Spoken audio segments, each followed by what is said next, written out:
former criminal who became a hero Saturday morning. He was driving on the Southwest Freeway around 10 a.m. when he found himself in the middle of a shootout between a carjacking suspect and multiple Houston police officers. Lolly saw one of them get shot and didn't think twice before coming to the rescue. Just kind of ran over there and I grabbed that guy with the other police officer, and me and him together, we grabbed him by his vest and we dragged him behind the truck, and I kind of tucked him underneath the truck so he wouldn't get shot again. Wow. We're going to talk about everything that we just watched. Welcome back to another episode of the Shots Fired podcast. Kyle Schoberg, Mark Rudlich, and our guest today, Justin Bridges. Justin, thank you for being here. Justin is a coworker with me where we work. And so he's been on the show a couple times. You guys probably seen him on here. Thanks for dropping in. Always like to have new guests in here, different perspective on different topics that we're going to talk about. But before we get into everything, let's talk about our sponsors.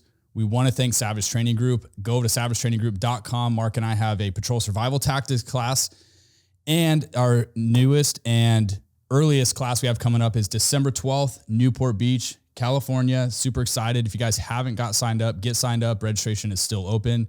savagetraininggroup.com. In addition to that training, go to tacticalconference.com, get signed up for the TAC Ops Conference. Next year, 2024, there is 3 locations, New York, Washington, D.C., and Nashville. Kyle and I will be there at least 2 of those. We have classes going on, and we'll have a vendor booth there as well. So check out tacticalconference.com. Justin, you keep coming back to the podcast, so you must like it. What can I say? Or maybe I paid you. It's Mark's beard. So yeah, actually we're rocking the beards. You got that little cute goatee thing going on. It's a little different. Yeah. So if anyone's wondering actually where we work, just passed a new policy. We're actually allowed to have beards and tattoos now. Finally. So what do you think everyone is doing at work right now? Growing beards and get tattoos. Everybody. But it can't be that. No, but I do want it noted that since we've been doing this podcast, Kyle has constantly given me a hard time about my beard, but suddenly growing one. So I think you should trim it a little bit. You let us know if Mark should add the comments if I need to trim this thing up a little bit or just let it go and right where it's at. It's getting there. Okay, let's start out with, we want to thank Chris and Justin over at VisiBlue. You guys, these guys are 2 police officers in Maryland. They have come out with a product that is absolutely amazing. They invented VisiBlue, and these are easily recognizable beanies that you can stash in your pockets at work. These guys recognize that there is a need for being highly visible as police officer, whether you're off duty, doing an off-duty gig, if you're in plain clothes assignments, or just patrol and you need to be out there highly visible. They've created these awesome apparel for you. So they've got t-shirts, beanies, neon green and black. They've got the logos all 360 degrees around the beanies so that you can see or be seen visible from all angles. These guys pride themselves in this. They've done extensive research, and man, I tell you what, I think it's awesome to keep cops safe. It prevents blue on blue. It prevents, if you're making entry into a house from suspects, being able to misidentify you as somebody other than a police officer.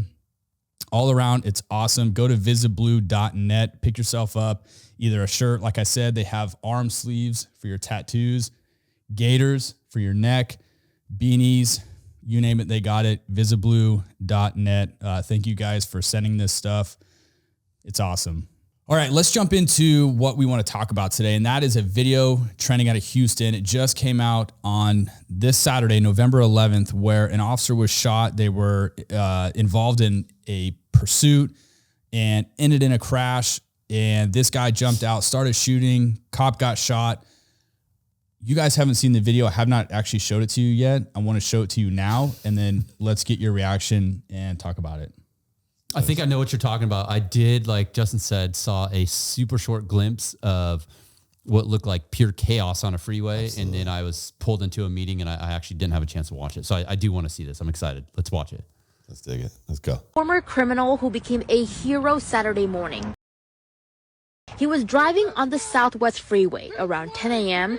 when he found himself in the middle of a shootout between a carjacking suspect and multiple Houston police officers. Lolly saw one of them get shot and didn't think twice before coming to the rescue. just kind of ran over there and I grabbed that guy with the other police officer, and me and him together, we grabbed him by his vest and we dragged him behind the truck, and I kind of tucked him underneath the truck so he wouldn't get shot again. Lolly documented the entire ordeal, even the frantic moment he got the injured officer to safety. Come on, you're okay, bro. You're okay. You're okay. Over here. HPD Chief Troy Finner says officers were chasing a man driving a stolen car when he crashed into several cars near Chimney Rock. After the crash, the suspect came out of his car and began firing at police. Wow. So that is a wild video. Justin, your first time seeing it. What do you think? It was chaos. It was busy. Everyone's moving different directions. You can hear shots going off in the background.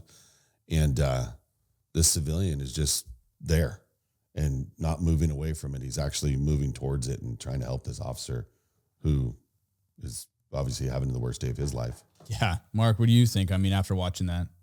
Like I said, I just saw like a brief moment of it before, and it was pure chaos on the freeway. You're talking loud noises everywhere, a massive traffic accident, vehicle parts are strewn about everywhere, and gunfire. And then you got cops showing up, somebody getting injured, a cop getting shot, and then a citizen that is out there actually trying to help.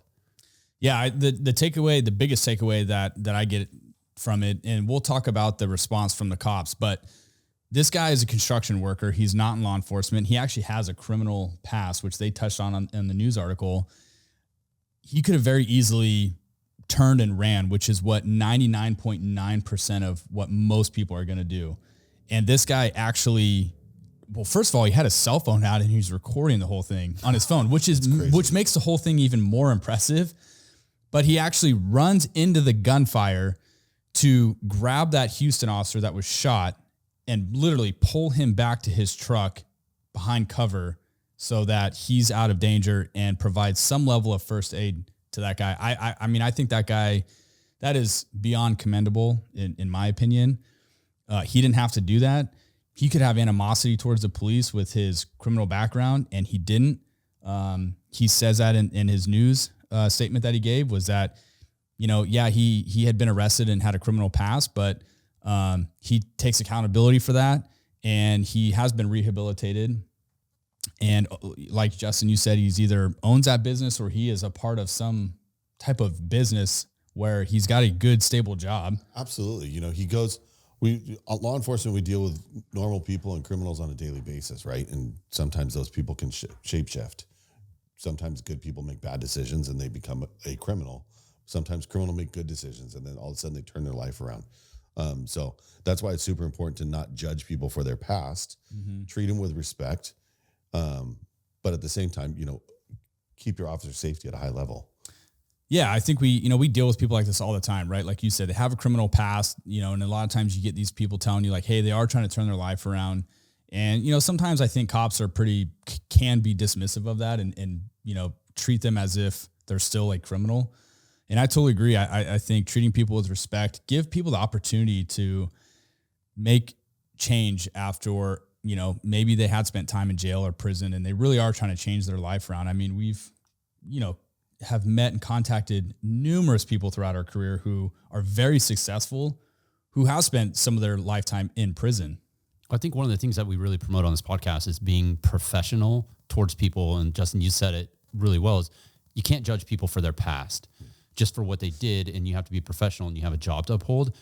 I'd like to think in this case, those interactions that this hero citizen has had was professional encounters with law enforcement. You do a crime, you get caught, and those cops are being professional and treating that person with respect, doing their job, and he probably recognizes that. And that's why I'd like to think that he helped this person and that he actually has a soul and is a good-hearted person, because oftentimes, you're right, he could have just turned around and filmed it and did nothing. Yeah, which is what most people do, honestly. I mean, it was a hero. Let's kind of talk about the whole situation in and of itself. So what it was is this guy, they were chasing this guy who was a carjacking suspect, crashes on the freeway, jumps out of the car, starts shooting at the cops.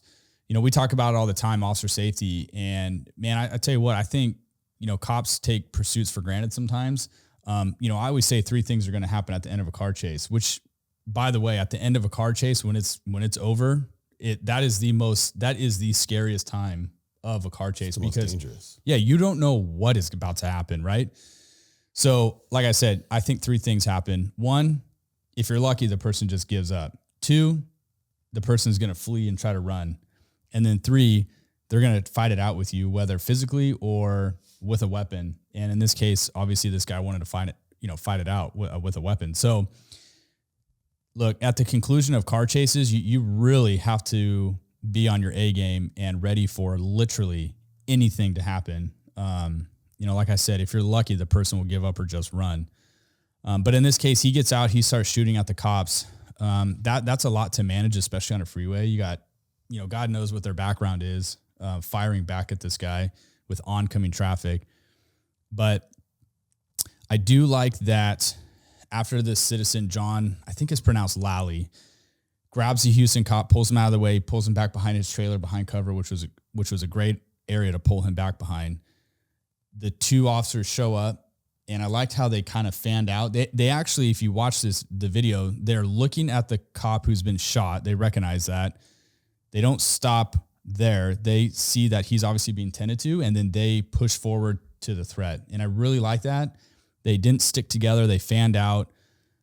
They know what they're running into. And that also, that's commendable. Being in gunfights and stuff, like bullets are flying towards you. It's not a natural reaction to want to run into gunfire. So I even think for those 2 cops that showed up on scene after the fact, knowing that one of their partners was shot, to still run up there and get involved in the fight, I also think that's commendable.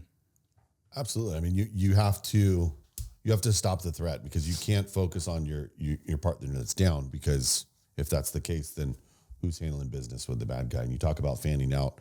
You have now applied 2 points of fire at one person. So he has to focus on 2 things, which is very difficult in that situation. So if he's shooting to the left, the guy on the right better be handling business, and vice versa. So something like this could happen day 1 of being a cop, right? You never know when this stuff is going to happen. You were an FTO for a really long time. What conversations or what would you tell a trainee, in your car? Handle business. Whether it's a ride along or whether it's a day 1 FTO, they have more training than the average person on the streets when it comes to law enforcement, and even when it comes to, handling a firearm. They don't know how they're going to handle that situation. And that can be a 1-day cop. That could be a 5-year cop. You don't know how you're going to handle the situation until you're in it. And there's a lot of cops that have a lot of experience, but have never been in a gunfight. Well, look at the discipline that it takes. And if 1-day cop or a 10-year cop, you talk about like mentally training in a car, doing scenarios, talking through stuff. What would you do? How would you handle this situation? Are you going to run? And in that situation, that suspect is shooting. So in a way, it's a form of an active shooter. So you're trained, and you should be training and should be talking to it with your partners, that you have to bypass victims to stop that threat. And unfortunately, those victims are your partners or are cops. And to have the discipline for them to fan out, separate, triangulate on that suspect, and still tell that dude, hey, dude, you're all right. It's like they're doing multiple things at once. They're acknowledging to their partner, we know you're there. We know you're injured, but you're going to be okay, which kind of helps that person like kind of mellow out a little bit. And then they're still actively engaging and actually trying to like progress or move forward on that suspect. So that's a lot of discipline to pass your partners and not really provide medical aid, because you initially want to provide medical aid as soon as you see somebody that's hurt, but you have the discipline to pass that. So I think that's where the training, the scenarios in your mind, talking it through with your coworkers, and like, if this happens, what do you do? Mm-hmm. So I think there's a lot of discipline in this, and you can see they're very like confident and like mellow through it. Like it didn't look like they were amped up. It was great. I can't wait to see like the other body camera videos that come out from this. Yeah, there'll be a lot more coming out on this. This just happened, and I mean, it's been trending on social media a lot today. So they've just released the body cam footage of it, or at least the cell phone video footage of John pulling the officer out. I was involved in a unique situation where an officer was shot and having to respond to that. And I can honestly tell you, like, going to a call where an officer's shot, and we see people shot all the time. Like, that's not something that's new to us in this job. But when it's somebody that's a cop and they're in uniform and they've been hit, it is a kind of a surreal experience. I think because it's just something you're not used to seeing, that's not supposed to happen. And so when something like that happens, you almost have to, like you said, you got to like flip your mind a little bit, because you do want to help your buddy, right? More oftentimes than not, you're going to know the person and, probably friends with them. And in my situation, it was like that. It was like having to make all these decisions. Multiple cops are showing up on scene. Do you deal with the guy that's been shot, who shot the officer? You've got, in my case, another suspect on scene that was armed with a gun. And having to make that call of tending to the cop that's been shot, and then hoping people recognize that are showing up on scene that, okay, he's being dealt with. We need to fill the void and, pick up whatever else needs to be picked up. But you're right. I like the fact that although I'm sure those cops that showed up wanted to check on their buddy, they focused on what needed to be done. So kind of a wild story. It's a wild video. Again, I mean, the fact that he had his cell phone recording that whole time, like he had to have been thinking like, I'm getting this on my camera. Like this is going to get recorded for. It probably started, it going down as a high speed, pursuit crash. Yeah. Oh, geez, I'm going to get this on camera. Oh yeah. He didn't think it was going shooting. And then just that human instinct kicked in for him. And that you mentioned soul, that good side of him was like, I got to help. So that's pretty awesome to see and hear. Yeah. Yeah. He's a hero. Nice work. For sure. So I guess the conclusion of that is, hey, when you guys are involved in these things, pursuits, felony traffic stops, be prepared for the worst and just, you got to hope for the best. We found out that just the other day, I think it was also on Saturday night, also in Texas, an Austin PD officer was shot and killed in the line of duty. Jorge Pastor with Austin PD, shot and killed during a SWAT operation for a hostage rescue. What can you tell us about that? So the limited information that we were able to find on it, because this is all new and they're purposely withholding some information for investigation purposes and the victims' identities at this point. But what we could find on it is officers were dispatched to a 911 disturbance call with someone in the background screaming for help and that they had been stabbed and being stabbed. Initially, officers arrived on scene, identified the suspect as having a knife, went to make entry, and were immediately met with gunfire. They were able to retreat. None of those officers were injured. They contacted SWAT. SWAT arrives on scene. A victim flees out of the house, still a victim inside. And at some point, some information the SWAT team had obtained had them respond to actually make entry for a hostage rescue. Once they made entry, they were met with gunfire. 2 officers were shot. The suspect was also shot and killed. Both those officers were transported to the hospital, and that one unfortunately passed away. Yeah, it's terrible. We were talking about before the show, conducting hostage rescues and, when would you conduct a hostage rescue? And that's tough. I mean, we go to these domestic violence calls a lot. That's a pretty typical standard call that cops respond to quite frequently. And, making that decision to go in and conduct a hostage rescue, man, that's a tough call to be in. Mark, you were on a full-time SWAT team, and in talking and doing these shows and episodes and having guys that have an incredible amount of expertise in this area with Los Angeles County and the SEB guys. Everything, about hostage rescue is intel driven. What intel and information are you getting right now to drive you into that house to conduct an actual hostage rescue? What do you think your take is on it and your training and experience? Well, for the initial responding officers, for them to recognize that there's a need to enter is pretty scary, because the gear and ballistics or whatever they have is probably going to be limited. And for them to make that entry they have some type of information that says that you're going to make entry. But for the SWAT aspect, they're arriving on scene. I assume a period of time has gone by where maybe nothing or stimulus or nothing has happened on the inside. And then they're forming their team. And then at some point, you're going to form a hostage rescue team. And that's a standard to have a reaction team set. And then you're only going to respond if there's an imminent threat. Like, you need to actually respond to that if you can articulate a reason for the loss of life. and then you're going to make entry. In this case, we don't have the timeframes or anything, but there was something that allowed them to make that decision to go. And every cop, including you guys, are on scene prepared for that. You don't want to have to do that because in some cases, if there's gunfire inside and you're making entry, you should have the mindset that someone is going to get shot and that you're going to have to step over that person or continue to press forward, because you say it all the time.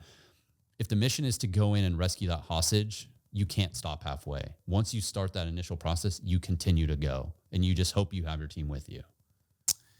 Yeah, I mean, I've shared the story a couple years ago where a SWAT team here in California were going to do just that, a hostage rescue. And as they were making their approach, the suspect started firing from inside the house, struck the first SWAT operator. He went down. He was actually killed, shot the second SWAT officer.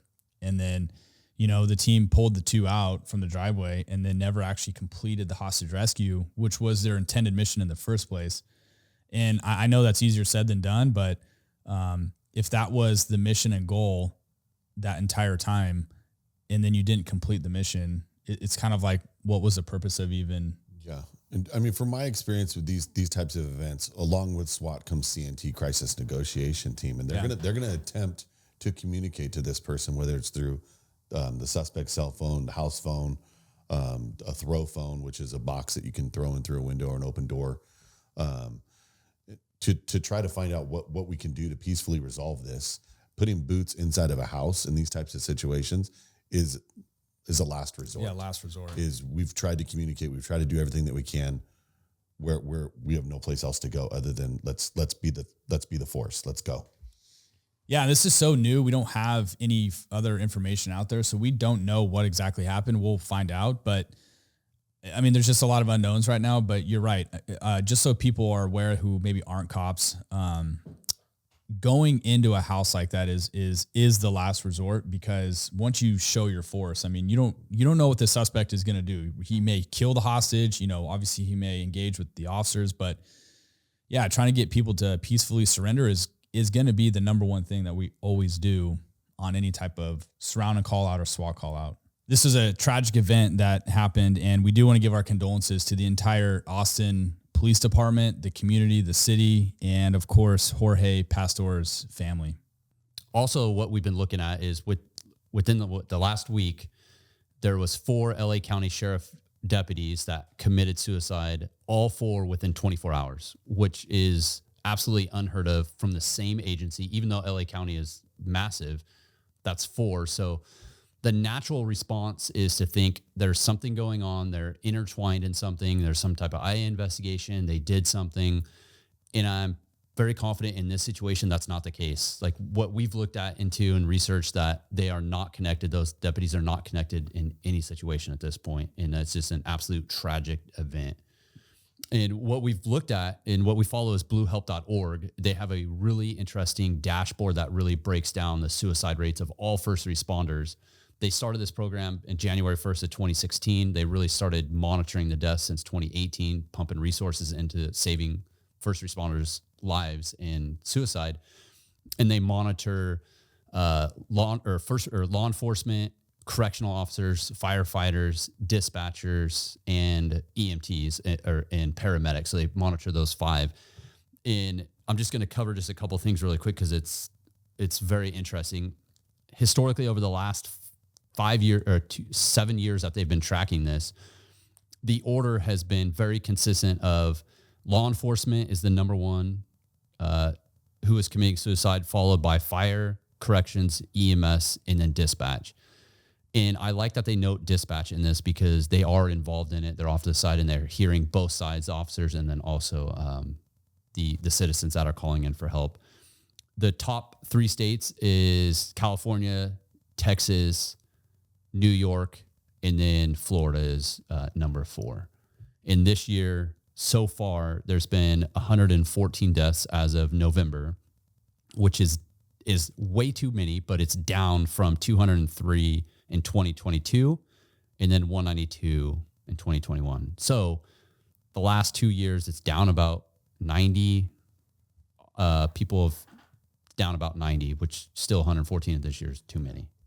Yeah, I think what that shows me tells me is that, yes, those numbers are way too high, but seeing that they are down, mental health is being talked about a lot more in law enforcement. I know, especially, I can speak for our agency, getting heavily involved in it.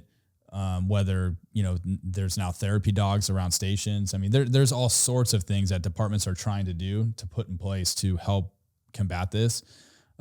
So to see that the numbers are declining a little bit probably shows that I think aggressiveness or the progressiveness of law enforcement engaging in the mental health is helping.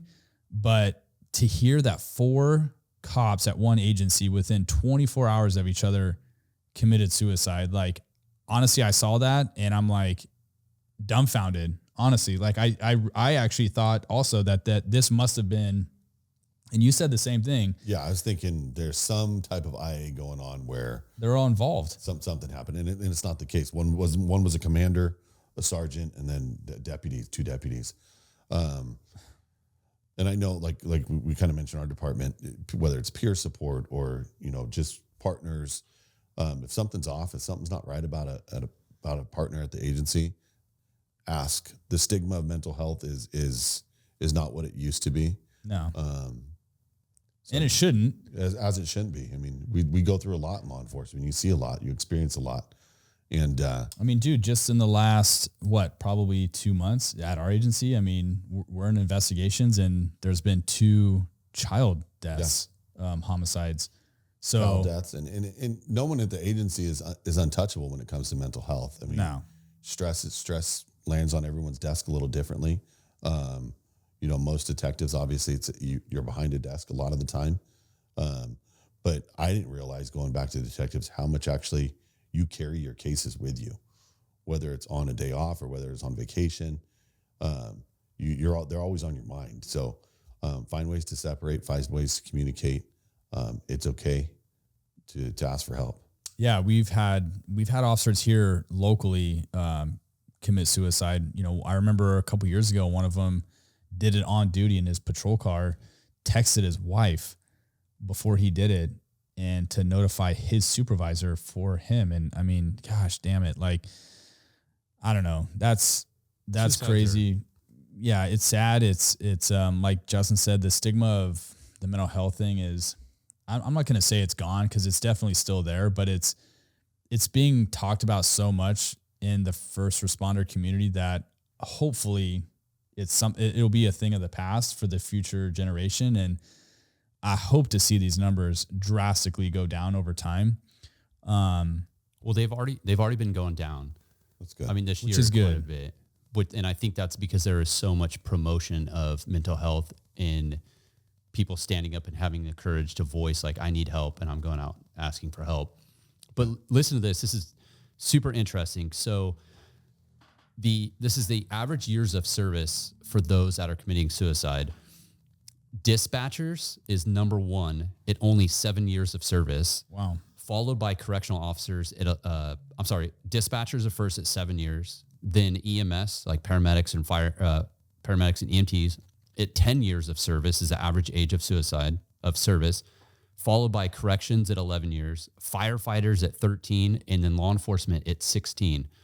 So look at, like, the compounded things that you're experiencing as a Does that police follow officer. the exact level as far as the amount of suicides? So you said law enforcement was the highest rate, and they have the longest years of service on. No, It's interesting you bring that up, because it's actually reversed. So law enforcement are on duty the longest for average of 16 years, but they have the highest suicide rate. Yeah. Dispatchers have the lowest suicide rate, But the shortest amount of years. Shortest amount of years. Wow.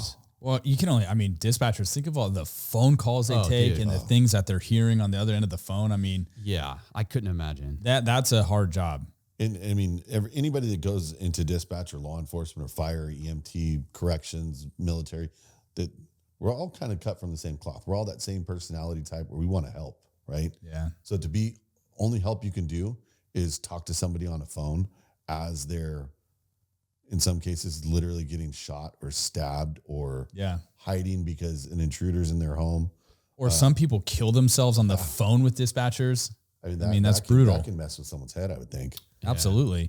Well, I think it's really important that if you need any type of help, Kyle and I have done it. Justin, I don't know if you have, but we've both done EMDR therapy. We're major advocates of it. So if you need any type of help, please go to emdria.com and look for the resources that are available in your area. And if you're having any type of thoughts or you're down, depressed, or if you just want to talk to somebody, it's available through text or phone. You can dial 988 from your cell phone. You can dial 988 or you can text 988 24 hours a day, 7 days a week, and someone will respond and at least start a conversation. That might save your life or somebody else's. So share that number, 988, with anybody and everybody that you know. Yep. Mark and I, you said it, we both done EMDR therapy. And for those of you hearing what that is for the first time, that is a post-trauma specific type of therapy. And there are EMDR therapists out there who are specifically trained for dealing with first responders, because the job is unique. The things that we deal with is unique. It takes a unique type of person to be able to mentally themselves hear those types of stories to be able to provide some level of help to you as well. Absolutely. So one thing I tell younger officers or even partners is that if you reach out for help and for some reason you're not clicking with that person, don't just assume that assistance and therapy isn't working. It just might be your connection with that person. Ask that person for a referral. Say, hey, things aren't, I don't feel I can divulge what's going on with me to you. Is there somebody else I can speak with? And if they get offended, screw them. It's not on you. It's on them. Just get the help that you need. Yeah, I think too, something to look forward. A lot of cops are like, well, what do you look for? And I think what gets overlooked a lot is people's personality traits, right? So like, if you and we're all partners together and, all of a sudden Mark is angry. He's, got a short fuse. Your attitude sucks. Like, I think what happens a lot in our career is people dismiss that as, oh, you're an asshole, or, Justin's just an asshole. And I would argue that that's probably not the case, because if Justin wasn't always an asshole and now all of a sudden he's showing these signs of being a jerk all the time, that might be a symptom of something's going on with Justin. And just asking that person, if everything is okay, I would encourage you to do that rather than write that person off, talk smack behind their back. There's probably more there going on, and so as a supervisor, that is definitely something you have to pay attention to with your people is just their overall, I guess, behavior and attitude at work. Yeah. I mean, we're creatures of habit. We tend to do the same thing day in and day out. And when somebody breaks that habit, that means something's going on. At least acknowledge it, address it, and be like, hey, everything okay? Yeah. I do have a question for both of you. Justin, you answer it, and then Kyle, you answer it. It's the same question for both. Being an FTO with so much experience, do you, or when do you tell, or what do you tell your trainee about like mental health and resources? And for you, Kyle, the same to follow up with, do you promote that in briefings, and what would your recommendations be for an FTO and a supervisor? I tell every single trainee at some point, you're going to have to talk to somebody. You can only go through this career. A lot of trainees right now are starting pretty young, and in California, they can't retire to 57. So in some cases, they're having to work 35 years before they can reach a retirement age. So I tell them at some point, just be okay with, you're going to have to talk to somebody.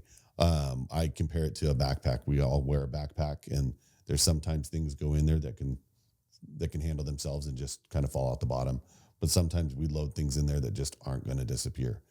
And then once you pile enough stuff in that backpack on top of that, then it's going to overflow. And before it reaches that point of overflowing, reach out for help. Talk to somebody, whether it's a partner or somebody special.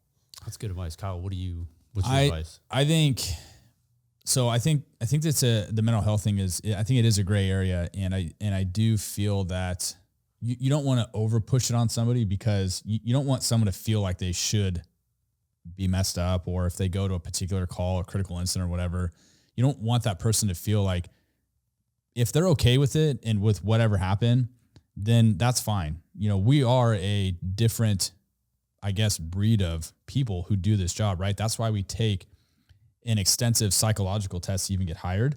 You're not your average Joe that does this job. And so, I would just say, you're 100% right, Justin, that, once your backpack gets too full, it's time to offload that. But what I don't do is I don't promote over pushing it, right? Like I said, because I don't want you to leave a critical incident or something at work. you feeling fine about it, but then everyone's telling you that you should be messed up because, you know, I think people start second guessing themselves. And I think it causes confusion.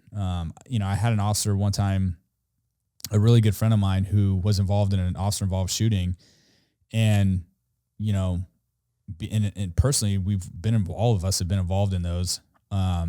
You get inundated with phone calls and people telling you how sorry they are that you had to be involved in that. And it's like, I think that's where you got to be careful.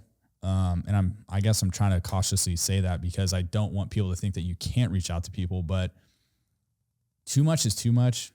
And you just don't want to plant that seed in someone's head. Like, should I be fucked up? Yeah, that's a good point. Thanks for sharing that. So I just think it's a balance. But again, I mean, if you're affected by something, then there is absolutely nothing wrong with, you know, speaking out, and you don't have to tell anybody about it, right? Like all of these things that you just mentioned, Mark, the EMDR therapy and the EMDRIA.com, like the 988, all of that stuff, it's all confidential, you know, and I can't speak for everybody, but I do know that we travel a lot and go to a lot of different police departments and train. I know for certain that most agencies have a program, an EAP program, an employee assistance program through your city where you can contact them 100% confidential or in confidentiality, and you can get free therapy and nobody will ever say anything. I've used it. And the sad thing to me is, you know, when we talk about these kinds of things, a lot of cops are unfamiliar with what EAP even is and the fact that their city even has it. So I think it's a miss on departments and cities for not educating employees about it, but the help is there. You can get it for free. It is all confidential. Nobody has to know about it. And I would encourage you to even look to see if your city offers that and take advantage of it. And if not, push them to, because it doesn't necessarily have to be work related. It could be divorce. It could Anything. be child custody issues. It can be traumatic events at work. It could be off duty stuff. It could be all kinds of things that can force you to want to go get that help because it's affecting your ability to do your job or be a good husband or be a good father. So, I do think I said .com. It's .org. I just want to clarify. Okay, it's sorry. EMDRIA.org. Okay, sorry. Yeah. I wasn't sure if I said that, but I just want to clarify. EMDRIA.org. Well, knowing you did say that, but I did. My bad. It's another mistake by Mark. It's all good. Want me write it on the board? Yeah, we'll chalk that up on the list. Unbelievable. Anyways, so, you know, hey, again, our thoughts go out to the Los Angeles County Sheriff's Department. That's tragic.